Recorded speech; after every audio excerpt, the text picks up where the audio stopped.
বিএনপির ভারপ্রাপ্ত চেয়ারম্যান তারেক রহমান বলেছেন, কিছু মানুষ সংস্কারের কথা বলে সব ধরনের প্রক্রিয়াকে দীর্ঘায়িত করছে। সংস্কারের কথা বলে দেরি করাটা ষড়যন্ত্র কিনা তা দেখতে হবে। বুধবার বিকেলে ফেনীর সোনাগাজীতে ছাবের মোহাম্মদ পাইলট উচ্চ বিদ্যালয় মাঠে এক সমাবেশে ভার্চুয়ালি এসব কথা বলেন তিনি। শেখ হাসিনাকে কোনোভাবেই ছাড় দেওয়া যাবে না উল্লেখ করে তিনি বলেন, শেখ হাসিনাকে বিচারের আওতায় আনতে হবে, তাকে ছেড়ে দেওয়া যাবে না। এই প্রশ্নে সবাইকে এক হতে হবে।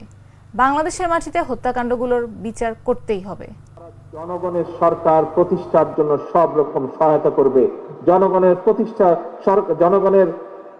প্রত্যাশিত সরকার প্রতিষ্ঠার জন্য তারা কাজ করবে। আমরা প্রত্যাশা করি তারা জনগণের সেই প্রত্যাশা পূরণ করবে এবং যার মাধ্যমে এই দেশে জনগণের সরকার প্রতিষ্ঠিত হবে। এবং জনগণের সরকার প্রতিষ্ঠিত হলে এই 31 দফা বাস্তবায়নের মাধ্যমে আমরা ধীরে ধীরে বাংলাদেশকে এগিয়ে নিয়ে যাব। তবে এখানে একটি কথা বলি, আমরা খেয়াল করছি কিছু কিছু মানুষ সংস্কার কথা বলে সব রকমের প্রক্রিয়াকে দীর্ঘায়িত করছে। পরিষ্কারভাবে আজ আমি হাজারো মানুষের সামনে একটি কথা তুলে ধরতে চাই। আজ আমাদেরকে দেখতে হবে সংস্কার করে এটি কি কোনো ষড়যন্ত্র কিনা। যদি সংস্কার করে এই বিষয়টিকে যদি দীর্ঘায়িত করা হয় তাহলে দেশের সমস্যা বাড়বে।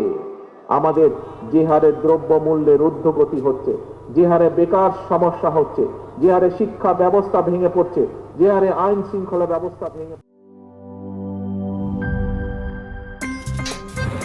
আমার একটা স্মার্ট সিদ্ধান্তে 25% গ্যাসের খরচ কমেছে। ভাবছেন কিভাবে?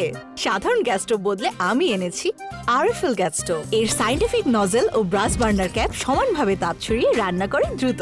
তাই গ্যাসও বাঁচায় 25%, টাকাও বাঁচে 25%। আরএফএল গ্যাস স্টোভ, নিরাপদ ও গ্যাস সাশ্রয়ী।